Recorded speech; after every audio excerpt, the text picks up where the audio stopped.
साथियों, इस वीडियो में डिस्कस करेंगे अनलॉफुल एक्टिविटीज़ प्रिवेंशन एक्ट 1967 के बारे में। ये अभी चर्चा में इसलिए है क्योंकि कुछ दिन पहले आपने देखा होगा अरुंधति रॉय और शेख हुसैन जम्मू एंड कश्मीर के उनके खिलाफ़ UAPA एक्ट के तहत इंक्वायरी जो है अब शुरू की जाएगी। तो इसलिए ये टॉपिक काफ़ी न्यूज़ में है और शायद इसमें से आने वाले एग्जामिनेशन में क्वेश्चन बन पाए। तो कुछ बेसिक इन्फॉर्मेशन जो कि हमारे एग्ज़ाम के पॉइंट ऑफ व्यू से इंपॉर्टेंट हो सकता है, चलिए उस पर नज़र डालते हैं। सबसे पहले ये जो अनलॉफुल एक्टिविटीज़ प्रिवेंशन एक्ट 1967 का है, ये क्यों इंडिया में लेकर आया जाता है। तो इसके बैकग्राउंड पे अगर हम नज़र डालें तो हमें जाना पड़ेगा 1962 में। 1962 का वॉर अगर आप देखेंगे तो उस वॉर में इंडिया की हार होती है और at the very same time अगर हम बात करें तो साउथ में DMK की जो पॉलिटिकल पार्टी है, उनके पॉलिटिकल मैनिफेस्टो में आप देखते हो कि वो लोग सिसेशनिस्ट मूवमेंट की बात करते हैं। मतलब कि तमिलनाडु और साउथ के कुछ रीजन जो है उसको इंडिया से अलग करने की बात कर रहे हैं। इंडिया की 1962 में हार और रीजनल पॉलिटिकल पार्टीज़ के द्वारा इस तरीके के मैनिफेस्टो को लेकर आना कहीं ना कहीं इंडिया जैसे देश के लिए एक बहुत बड़ा ऑब्स्टेकल था ये। अब ऐसे प्रॉब्लम से बचने के लिए हमें कुछ स्ट्रिक्ट कानून लेके आने की ज़रूरत पड़नी थी। तो ये हमारा बैकग्राउंड था और इसी को देखते हुए फिर गवर्नमेंट ऑफ इंडिया ने अनलॉफुल एक्टिविटीज़ प्रिवेंशन एक्ट 1967 को इंट्रोड्यूस किया। तो देखो, सबसे पहले इसका ऑब्जेक्टिव क्या है, तो नाम से ही क्लियर है कि जो अनलॉफुल, लॉ जिसे अलाउ नहीं करता है, लॉ जिसे परमिट नहीं करता है, ऐसी एक्टिविटीज़ को हमने प्रिवेंट करना है। ठीक है, तो ऑब्जेक्टिव तो इसका सिंपल सा है। और इसके साथ अगर इसके ऑब्जेक्टिव को थोड़ा सा और ब्रॉड करें तो आप देखोगे और हमारी कोशिश क्या होगी कि अनलॉफुल एक्टिविटीज़ को रोके और at the very same time India की जो सॉवरेनिटी है, इंटीग्रेशन जो है, इसके खिलाफ अगर कोई काम कर रहा है तो इसको भी हम रोकेंगे और at the very same time anti secessionist movement जो है उसको भी कर्व किया जाएगा इस एक्ट के द्वारा। फीचर्स की अगर हम बात करें, मतलब ये जो अनलॉफुल एक्टिविटीज़ है, सेसेशनिस्ट मूवमेंट को हमने ख़त्म करना है, इंडिया के सॉवरेनिटी के खिलाफ अगर कोई काम कर रहा है उसको हमने रोकना है, तो कैसे रोकेंगे। इस कानून में ऐसा क्या है जिससे हम ऐसी गतिविधियों पर रोक लगा सकेंगे। तो सबसे पहला फीचर देखें हम कि ये जो कानून है इसकी वैलिडिटी क्या है, मतलब ये कहाँ कहाँ एप्लीकेबल होगा।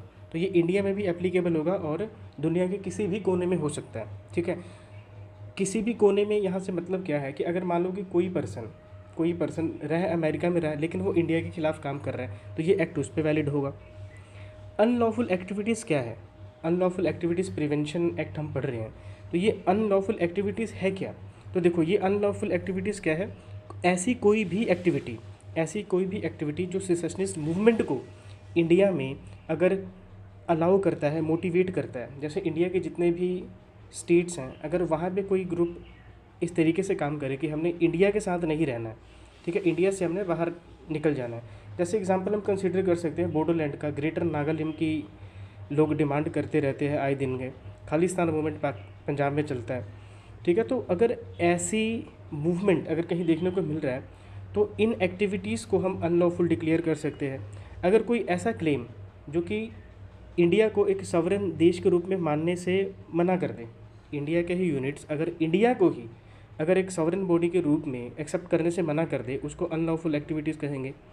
ठीक है, और इंडिया के खिलाफ अगर किसी भी तरीके की अगर दुश्मनी लेकर आ जाए तो उसे भी हम क्या कहेंगे, अनलॉफुल एक्टिविटीज़। तो यहाँ पे अनलॉफुल एक्टिविटीज़ को भी डिफ़ाइन किया गया है इस एक्ट में और at the very same time unlawful association को भी डिफ़ाइन किया गया। ठीक है, अब देखो, सबसे पहले देखो, ये जितने भी आप फीचर्स पढ़ रहे हो ना, यहाँ से डायरेक्ट पेपर में क्वेश्चन आ सकता है कि इसकी एप्लीकेशन क्या है, अनलॉफुल एक्टिविटीज़ क्या है। इस एक्ट के अंदर अनलॉफुल एसोसिएशन को भी डिफ़ाइन किया गया, ये सारे स्टेटमेंट करेक्ट है। तो अनलॉफुल एसोसिएशन कौन होगा, इसको कौन डिसाइड करेगा, सेंट्रल गवर्नमेंट। ठीक है, जैसे सेंट्रल गवर्नमेंट ने डिसाइड कर लेना है, फिर इस मैटर को ये लोग रेफ़र करेंगे एक ट्राइब्यूनल को। ठीक है, 30 डेज़ के विदिन, और फिर ट्राइब्यूनल को ये डिसाइड करना पड़ेगा 6 मंथ के भीतर ये डिसाइड करना पड़ेगा कि कोई एसोसिएशन जिसको कि सेंटर के द्वारा डिक्लेयर किया गया है अनलॉफुल एसोसिएशन के रूप में, वो अनलॉफुल एसोसिएशन है कि नहीं है। अगर मान लो कि ट्राइब्यूनल ने भी ये डिक्लेयर कर दिया कि हाँ, ये जो एसोसिएशन है अनलॉफुल है, तो इसकी जो वैलिडिटी रहेगी वो 5 ईयर्स की रहेगी। ठीक है, और आपने याद रखना है कि इस ऑर्डर को किसी वक्त सेंट्रल गवर्नमेंट डी नोटिफाई भी कर सकती है। ठीक है, तो ये कुछ बेसिक इन्फॉर्मेशन है। इसके अलावा अगर हम देखें तो यहाँ पे टेररिस्ट एक्ट को भी डिफ़ाइन किया गया है। ठीक है, तो टेररिज्म को हमने रोकना है तो ये टेररिस्ट एक्ट क्या हो सकता है? तो ऐसा कोई भी एक्ट, चाहे आप बोल के करो, ठीक है, चाहे फिजिकली करो, किसी भी तरीके से अगर आपका कोई भी एक्ट इंडिया की यूनिटी, इंटीग्रिटी, सॉवरेनिटी के अगर खिलाफ है, उसको हम क्या कहेंगे? टेररिस्ट एक्ट कहेंगे। इसके लिए चाहे आप बॉम्ब का इस्तेमाल करो, क्रिमिनल फोर्स का इस्तेमाल करो, किसी को एब्डक्ट कर लो, ठीक है, ये सभी के सभी जो एक्शन हैं ये टेररिस्ट एक्ट के अंडर कंसिडर किए जाएंगे। इसके लिए पनिशमेंट का क्या प्रावधान है? तो पनिशमेंट जो है अप टू डेथ लेवल तक दिया जा सकता है। और क्या अगर मान लो कोई सिर्फ कॉन्स्पिरेसी कर रहा है, तो क्या उसके लिए यहाँ पे कोई प्रोविज़न है? तो बिल्कुल है। अगर कोई कंस्पिरेसी भी कर रहा है इंडिया के खिलाफ टेररिज्म को प्रमोट करने के लिए, तो उसको भी यूएपीए के तहत यहाँ पे टैकल किया जा सकता है। लास्ट पॉइंट इसमें हम देखते हैं कि वैसे तो इसमें बहुत सारे अमेंडमेंट्स हुए थे, लेकिन जो रीसेंट मोस्ट 2019 का जो अमेंडमेंट हुआ था उसमें कौन सी मेजर चीज़ें ऐड करेगी। तो सबसे पहले आपने याद रखना है कि 2019 के अमेंडमेंट में पहली बार इंडिविजुअल्स को भी अब डिजाइनेट किया जा सकता है एज ए टेररिस्ट। तो पहले क्या था, सिर्फ और सिर्फ एक एसोसिएशन की बात होती थी, ठीक है, कि कोई एसोसिएशन टेररिस्ट ऑर्गेनाइजेशन है कि नहीं है, पहले सिर्फ एक ऑर्गेनाइजेशन की बात की जाती थी। लेकिन इसमें इस अमेंडमेंट के थ्रू पहला यहाँ पे पॉइंट क्या ऐड किया गया कि अब किसी इंडिविजुअल को भी एक टेररिस्ट के रूप में डिक्लेयर किया जा सकता है। तो ये पहला चेंज है। दूसरा, इन्वेस्टिगेशन कौन करेगा?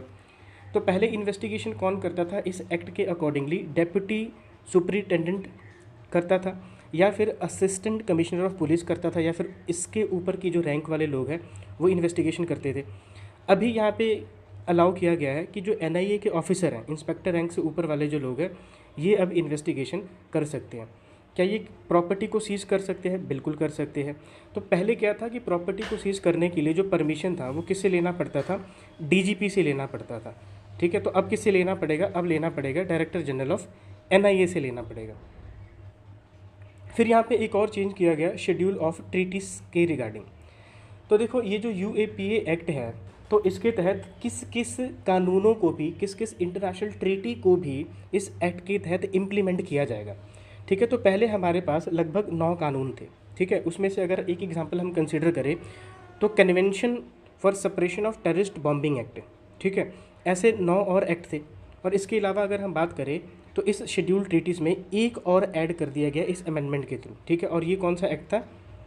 Convention for suppression of act of nuclear terrorism, ठीक है। तो अभी अगर आप देखोगे तो इन शेड्यूल्स के तहत इस शेड्यूल में कितनी ट्रीटीज़ को ऐड किया गया है? तो टोटल 10 हो चुके हैं। ये आपने याद रखना है। ये नाम हमारे लिए इंपॉर्टेंट नहीं है, जस्ट नंबर आपने याद रखना है।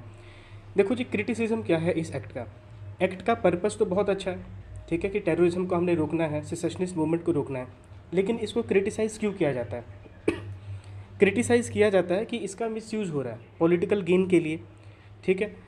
और 67% केसेज जो हैं वो फ्रॉड है एक तरीके के, ठीक है। तो इसलिए इसको क्रिटिसाइज़ किया रहा है। एक और इसका क्रिटिसिज्म का पॉइंट ये हो सकता है कि आपने देखा होगा कि इंडिया में लगभग हर जगह पे, मतलब अगर हम बात करें पंजाब की तो खालिस्तान मूवमेंट, बोडोलैंड वाला एरिया हो गया, नॉर्थ ईस्ट का एरिया हो गया, इन एरियाज़ में अगर आप देखोगे तो आए दिन के सेसेशनिस्ट मूवमेंट जो है वहाँ पे होते रहते हैं। लोग ओपनली ये ऐलान करते हैं कि हमने इंडिया के साथ नहीं रहना है और एक अलग देश बनाना है, लेकिन उनके खिलाफ कोई कार्रवाई नहीं होती है, ठीक है। So with this we comes to end of our this lecture. I hope ये लेक्चर आपके लिए बेनिफिशियल रहा होगा। Thank you for watching. Keep learning, keep growing. जय हिंद।